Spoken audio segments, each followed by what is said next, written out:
Don said the IRS has been after him since 2012, and he just got hit with another garnishment.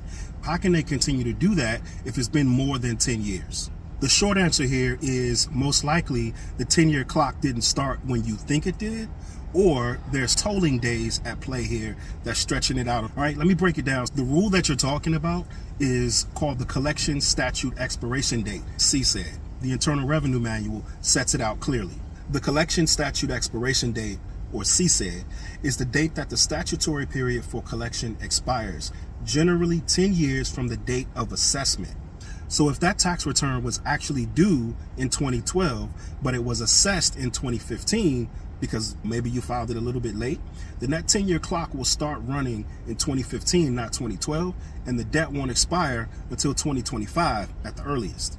Now, even after that 10-year clock starts running, it doesn't just run for 10 years continuously. There are things called tolling dates that stop that clock and gives the IRS more time to collect. Tolling events include things like filing for bankruptcy, where the clock is going to stop while that bankruptcy is pending, and even for 6 months after the bankruptcy is resolved. Filing an offer in compromise is going to stop the clock during the entire time that the offer is pending. Requesting an installment agreement is going to stop the clock as well. So every tolling day is going to add extra days on top of your 10-year C.S.E.D. So yes, someone owing tax debt from 2012 can actually still be in collections in 2025 and still be subject to levy if there were tolling dates. Let's say you filed 2012 in May of 2015 and the IRS actually assessed it in August of 2015. That's going to give you a C.S.E.D date of 2025.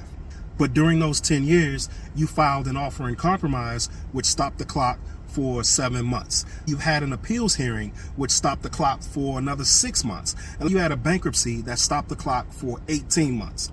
And maybe you requested an installment agreement and stopped the clock for 6 months. So you have 37 months of tolling time on your statute.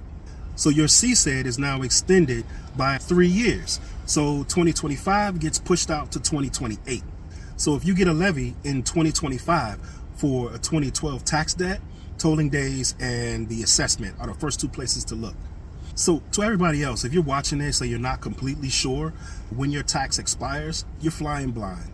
The IRS doesn't guess on your C.S.E.D dates when they levy your paycheck. They know exactly how much longer they have to collect, and so should you.